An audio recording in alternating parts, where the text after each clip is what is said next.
Good morning, I'm Ruth, I'm one of the pastors here. And this morning is the last in our series on bottled up emotions. So far in the series we've looked at anger, grief, anxiety, and today we're going to talk about disappointment. Disappointment is of course something that sooner or later everyone experiences. Sometimes disappointment can come through huge life-changing events. The death of a family member or diagnosis of a serious illness or loss of a job, things that pull the rug out from under us and leave us having to rethink our expectations of life. But a lot of disappointment we feel is of the more gradual, slow building kind, a close relationship with someone who keeps letting us down maybe, a realization that we're just not going to achieve some of the things we dreamt of doing, or even just a gnawing dissatisfaction with life in general, a longing for more that makes us feel disappointed with the way things are. Disappointment can be a very painful emotion because it's so often linked to a range of other negative emotions which vary according to the situation. For example, we might be disappointed with circumstances. Things don't always work out for us the way we want them to. Illnesses, accidents, weird coincidences, things happen to us over which we have little or no control. And that can trigger a sense of frustration or feelings of powerlessness and vulnerability. Or we might be disappointed with other people. We might not get from our friends or family members the love and respect we feel we need. Disappointment in relationships can be something we find very hard to admit to. It can feel like failure at the deepest level, especially I think within religious communities. We might imagine that as followers of Jesus, we're expected to have a perfect marriage or close circle of intimate friends and good, healthy family relationships. But many of us, if we are really honest, don't have all that. Our closest relationships are not quite what we would like them to be. And that can trigger shame. We can think it means that there's something wrong with us. Or if we think the fault is with others, it can lead to anger and bitterness. We may also be disappointed with ourselves. We may feel that we've failed in some area of our life or that we are constantly not living up to who we want to be. Disappointment can come from feeling just ordinary. For some of us, that doesn't match up with our expectations or our hopes and dreams. And such disappointment can lead to depression or self-loathing. And then finally, as people of faith, in any of these situations, we may feel disappointed with God. We might ask things like, where is God in this situation? Doesn't God care? That's actually a common sentiment in Scripture. In Psalm 10, for example, we read, "Why, Lord, do you stand far off? Why do you hide yourself in times of trouble?" Or maybe when we become disappointed, we wonder, isn't God in control? Doesn't God have a plan for my life? Many of us have read this verse from Jeremiah. "For I know the plans I have for you, declares the Lord, plans to prosper you and not to harm you, plans to give you hope and a future." Ripped out of context, that verse is often used to say that God has a plan for each one of us individually, a plan that includes where we should live, what job we should have, whether or not we get married, and so on. And that if we follow that plan, everything will turn out well. Even the bad stuff eventually will all work together. But actually, that passage wasn't written to an individual. It was written to the nation of Israel living in exile in Babylon.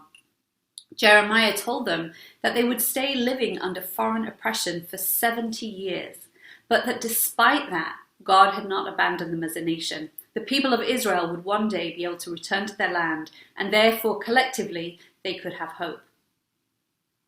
I think it is comforting to think that God has a plan for each step of our lives, but Scripture doesn't promise that, and reality doesn't really match up to it either. After all, 5.2 million children under the age of 5 die each year. Do we really think that was God's plan for them? But even if God doesn't have a play-by-play plan for our lives, why doesn't God intervene when things are falling apart? When our hopes and dreams are being dashed, when our relationships are failing, when our hearts are breaking with disappointment, why doesn't God step in and do something? I don't know. I'm sorry if that comes as a disappointment to you, but I really don't know. Lots of people have tried to offer explanations, and some of those explanations I think can actually be quite unhelpful. I don't think we have answers. I don't think God gives us answers. But one thing I find personally at least somewhat helpful as I struggle with my own disappointment with God is remembering that God is love. And love always invites participation rather than forcing or directing the one who is loved. Love, by definition, is not controlling. Love is vulnerable and can be rejected or ignored. Love invites participation, and I think we see that throughout Scripture. God doesn't seem interested in running our lives for us, but rather in inviting us into the kind of life we see modeled in Jesus. Love is also self-denying. Paul, a first-century church leader, wrote, or perhaps quoted, a very early hymn that reads in part, "Christ Jesus, though he was in the form of God, did not regard equality with God as something to be exploited, but emptied himself, taking the form of a slave, being born in human likeness." This emptying oneself for the sake of love is a characteristic of God. It seems to be part of who God is. This limiting of divine power and divine knowledge doesn't seem to occur only in the incarnation, only when God became human. Scripture seems to present God as entering into time and uncertainty with us. We read time and again of God relenting or having a change of mind or reacting to human behavior, rather than God sitting outside of time implementing some master plan. And then thirdly, love is present. And the emptying of God, the entering into our uncertainty, seems to be how God is present with us in our disappointment. God doesn't stand outside of time and say, "Oh, it's okay, it all works out in the end." God is with us in our pain. God has compassion. Literally, God suffers with us. As I said, I find that somewhat helpful. I don't know if it resonates with you, but still, it's clearly not an answer. And unfortunately, no matter how much we want answers, God doesn't seem to give them. Maybe we wouldn't understand them or be able to cope with them. But ultimately, I think many of us struggle with disappointment actually in our heart more than in our head.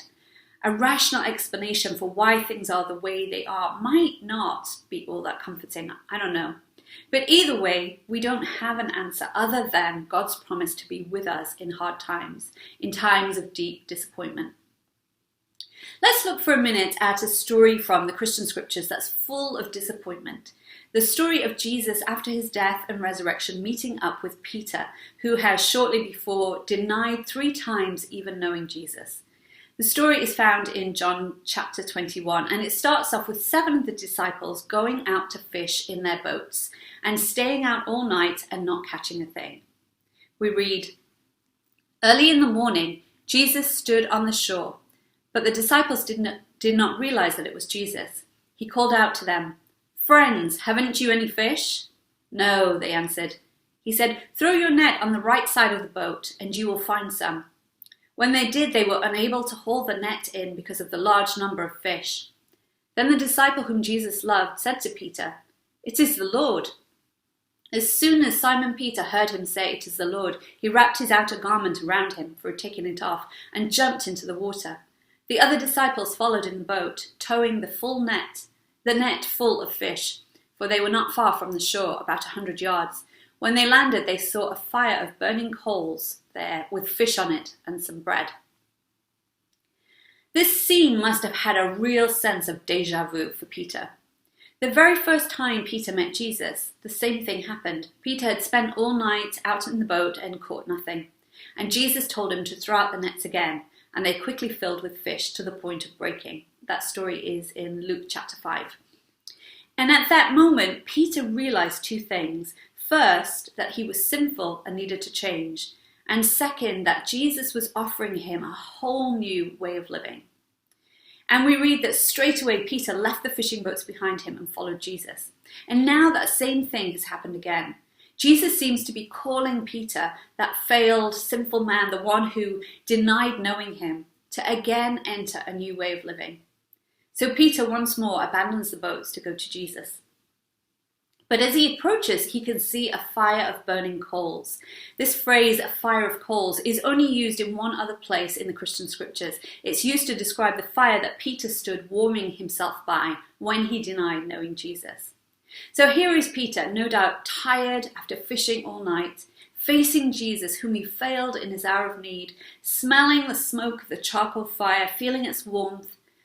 I can only imagine Peter's disappointment with himself, that heavy churning feeling in his gut as he faces Jesus and feels the shame and remorse of what he's done. The passage goes on. When they had finished eating, Jesus said to Simon Peter, "Simon, son of John, do you love me more than these?" "Yes, Lord," he said, "you know that I love you." Jesus said, "Feed my lambs." Again, Jesus said, "Simon, son of John, do you love me?" He answered, "Yes, Lord, you know that I love you." Jesus said, "Take care of my sheep." The third time he said to him, "Simon, son of John, do you love me?" Peter was hurt because Jesus asked him the third time, "Do you love me?" He said, "Lord, you know all things. You know that I love you." Jesus said, "Feed my sheep." 3 times Jesus asked him, "Do you love me?"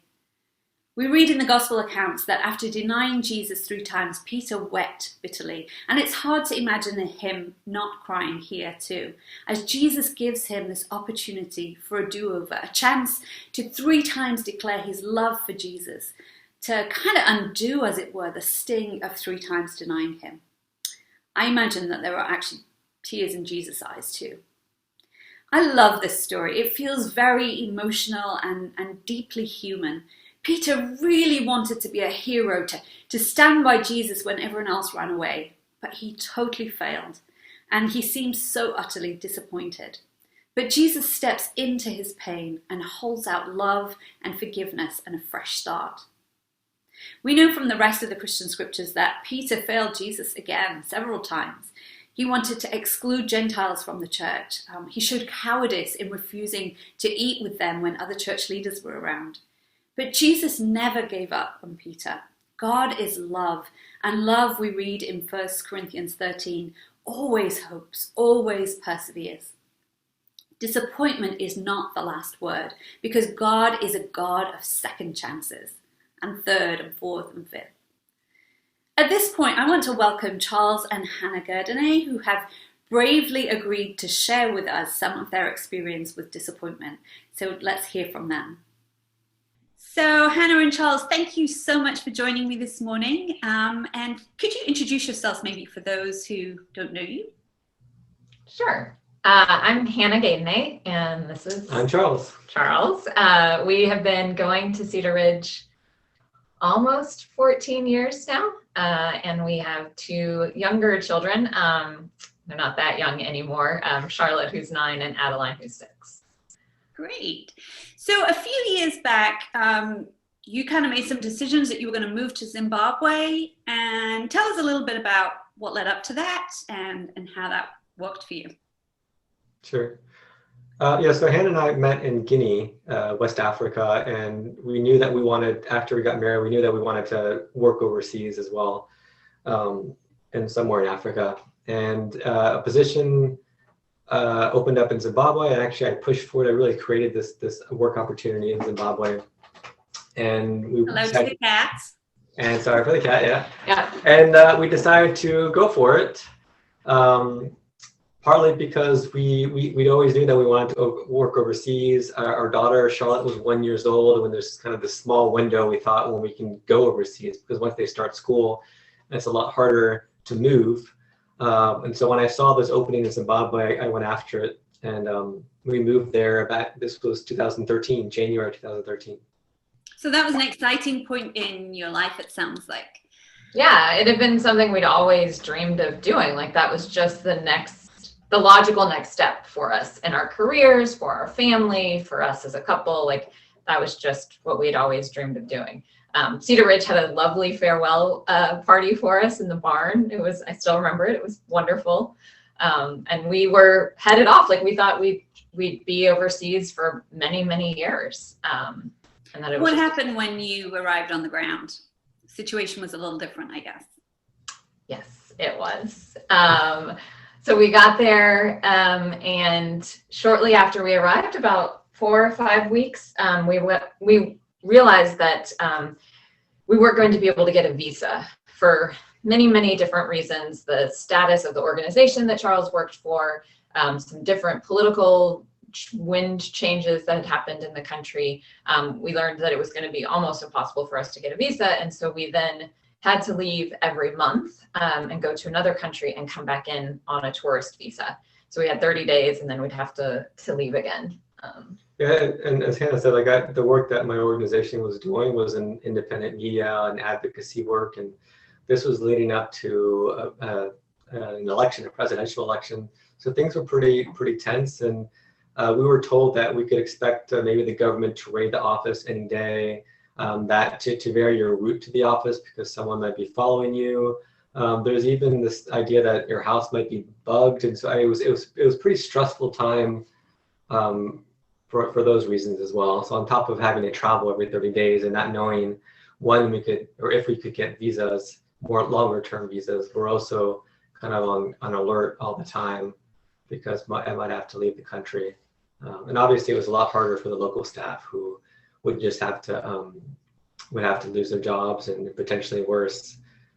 So it was hard. It was a hard time.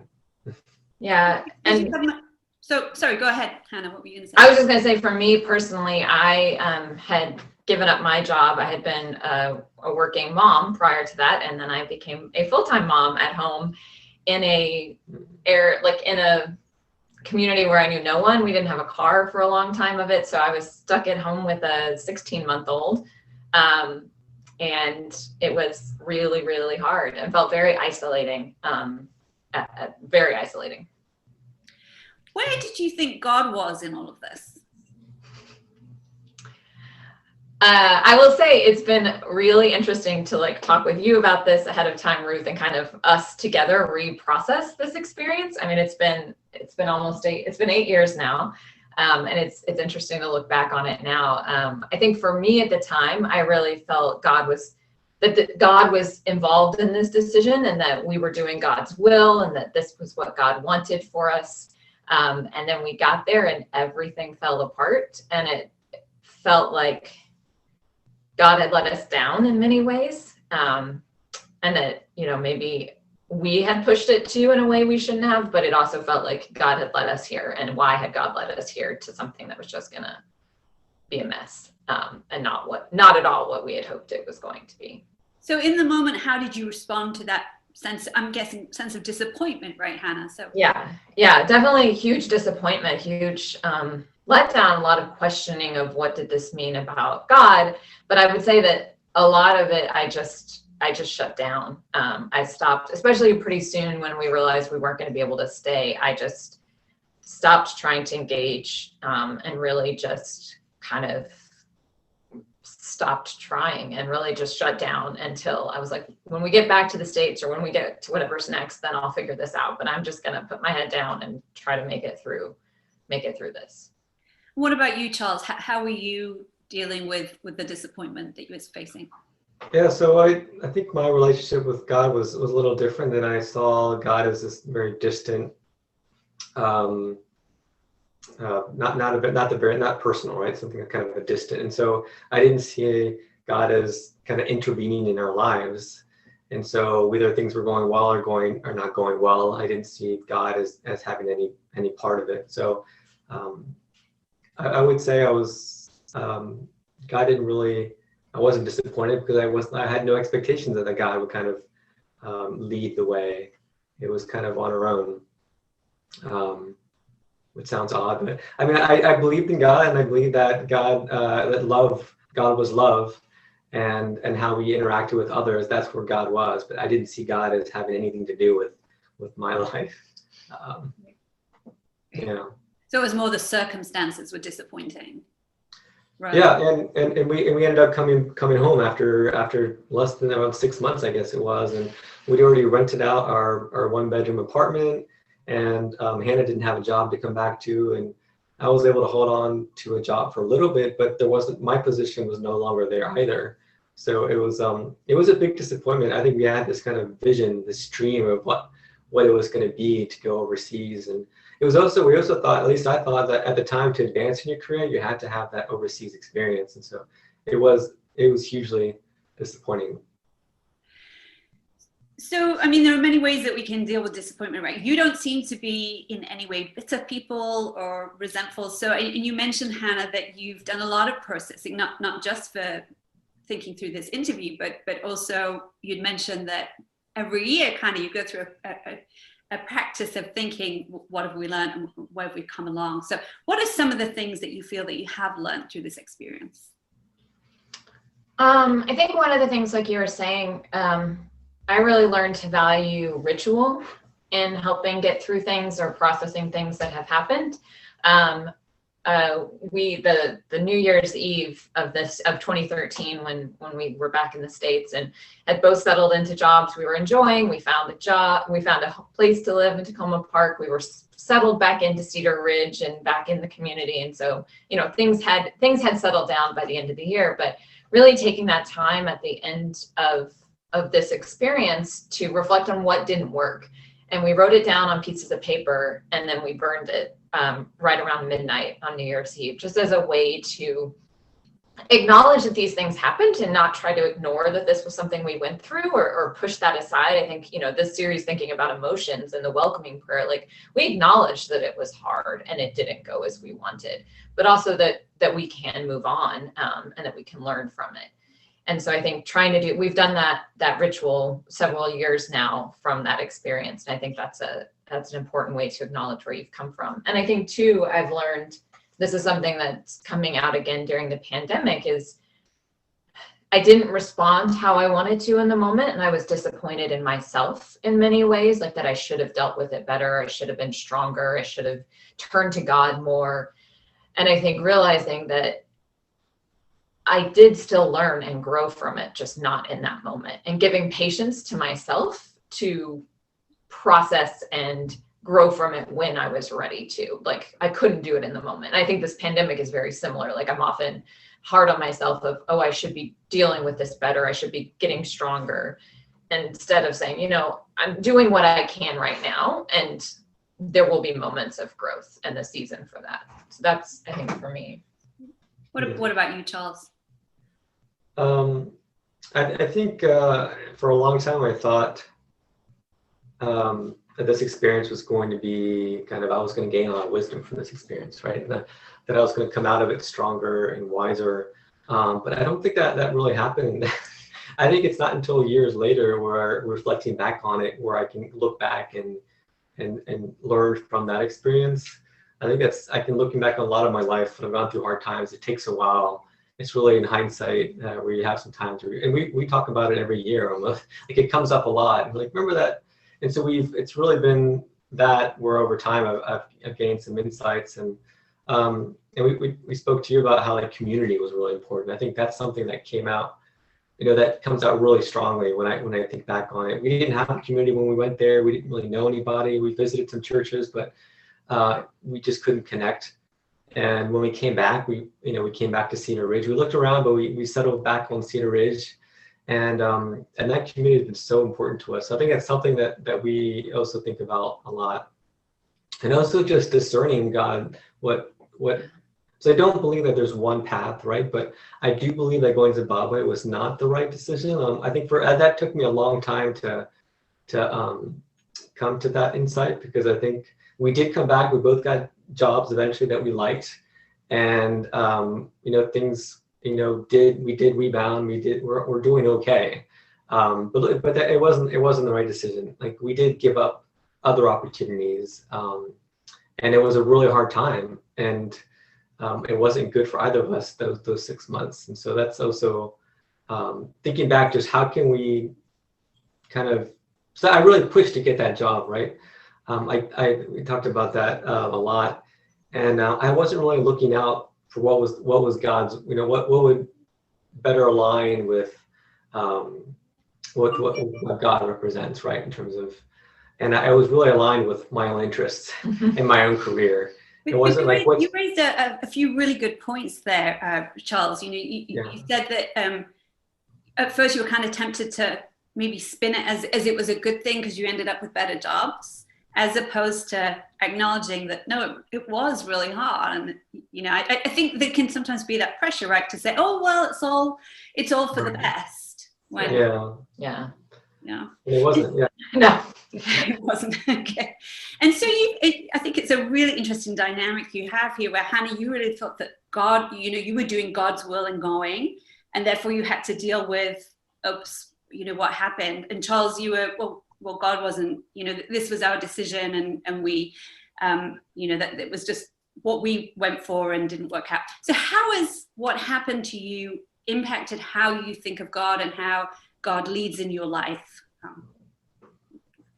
Good. I think it was what Charles was starting to touch on at that end there, is kind of this being more in God's presence and understanding God as being present in our lives, and being able to find ways to align with that through meditation, through a lot of the practices that we've started doing at Cedar Ridge, through slowing down, which is something that's been very hard for us and we've really been forced to this past year. And I think it's interesting, we had these two very different views of God, and I think both now, over the course of the last several years, we've really come to a much more non-dualistic, fuller understanding of who God is and how God interacts in our lives, or maybe more clearly, how we interact in God's, like in the flow of God's love, and being more present to that and more aware of our part in that, versus are we doing God's will, but are we part of God's will? It's where I feel like we've come. Yeah, I think that was well said. I think we were on kind of these two ends. Yeah. Me, this very kind of distant God who kind of very hard to kind of, not personal, right? And Hannah was coming at it very differently. And now we're, I think, more in the middle, where we can connect God through these spiritual practices and feel, not, in a spiritual sense, her presence, or his presence near us, but also not that God is directing our lives either, right? So I think that there is us also that responds to God, but it's not that God lays out a plan and we just have to discern what the plan is necessarily. But it's still a journey, right? We're still kind of exploring, figuring it out. But I think we have this non-binary, kind of much more nuanced, I think, thinking about God than we used to. Yeah, that's great. Thank you so much for sharing your story this morning. We really appreciate it. Well, thanks for asking us, Ruth. This was really nice. Thanks. Yeah, thank you. Hannah and Charles mentioned a few positive things that came out of a very disappointing situation for them. Processing their disappointment made them reassess what mattered to them as a couple and as a family, including the importance of community. Disappointment can also inspire us or motivate us to do better, to be the change we want to see in the world. And then something else that Charles and Hannah mentioned, it can drive us to go deeper with God, to think through where was God in this situation, and to grow in our understanding of what it means to follow Jesus. But as Hannah and Charles also said, just because good can come out of a disappointment, it doesn't mean it was a good thing to happen. It was still really hard and painful. And in terms of what we do with our disappointment, rather than just bottling it up, the first thing is to be honest about it. Not to put on a smiley face and say, oh, it's all for the best, but to acknowledge that disappointment is painful. It hurts.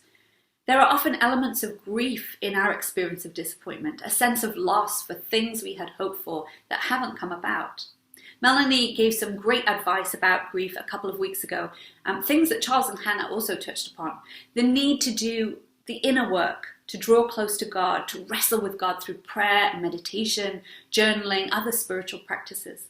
The need to draw close to others, to be part of a community, to be with people who feel safe, who can listen and be there for us as we grieve. And the value of rituals, like writing down negative experiences and burning them, symbolic ways to let go of our disappointments, to give them over to God.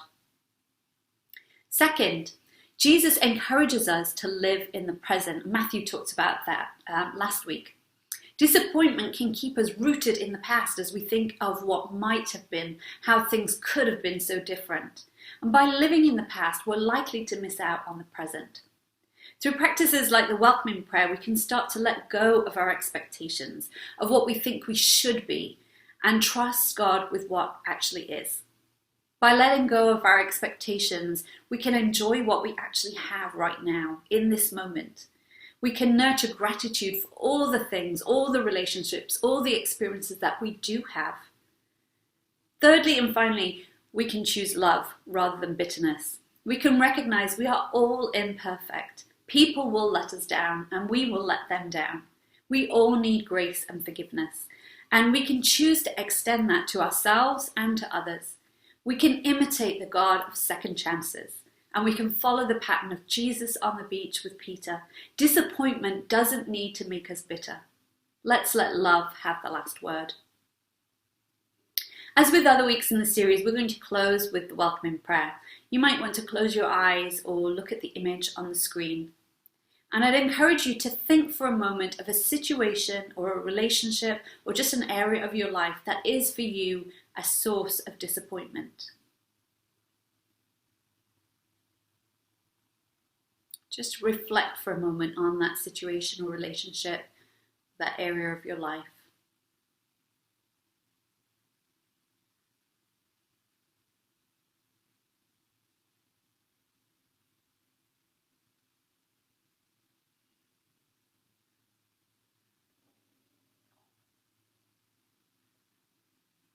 What emotions come to your mind as you think about that situation or that area?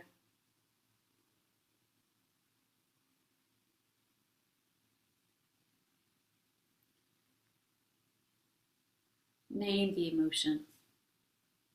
Maybe it's anger, shame, grief, whatever it might be.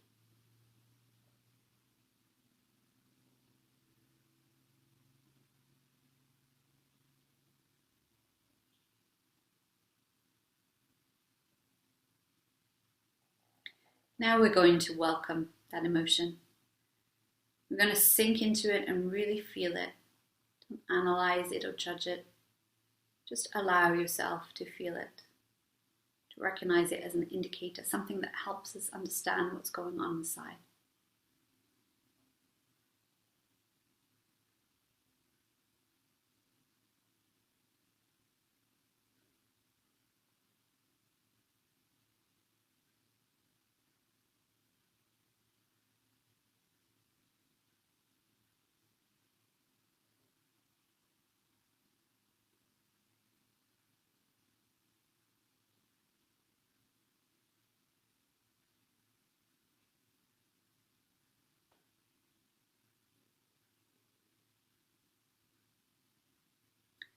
Take a moment to think about, where is this emotion coming from?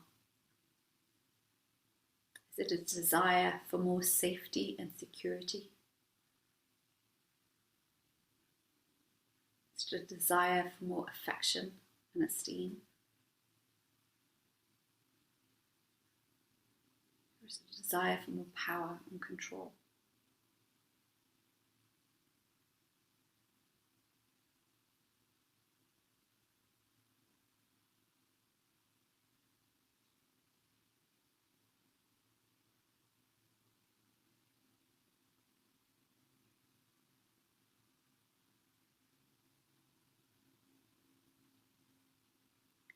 None of those things are wrong.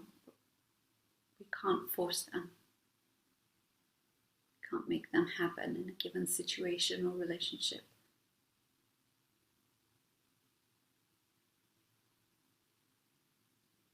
Now let's give this disappointment to God. Let's trust that God is present, even if we don't feel that right now. Let's trust that God is with us in our disappointment, is hurting alongside us.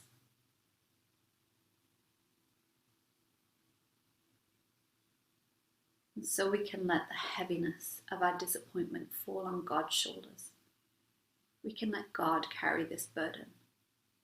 We can dare to let go.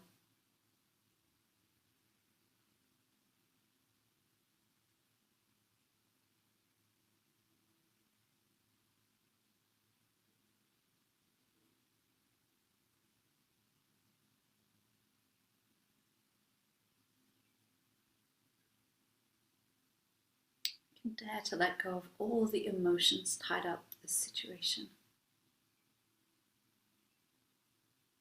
God, we let go of our desire for safety and security.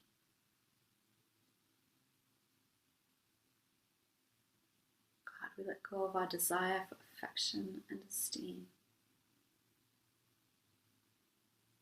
Our desire for power and control.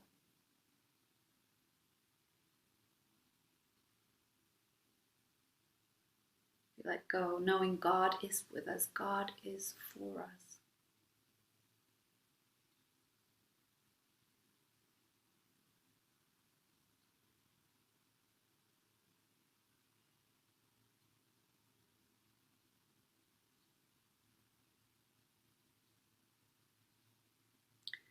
God, we give you all of our heaviness, all of our disappointments, and we choose hope. We choose gratitude for today. We choose love and forgiveness over bitterness. We choose the way of Jesus.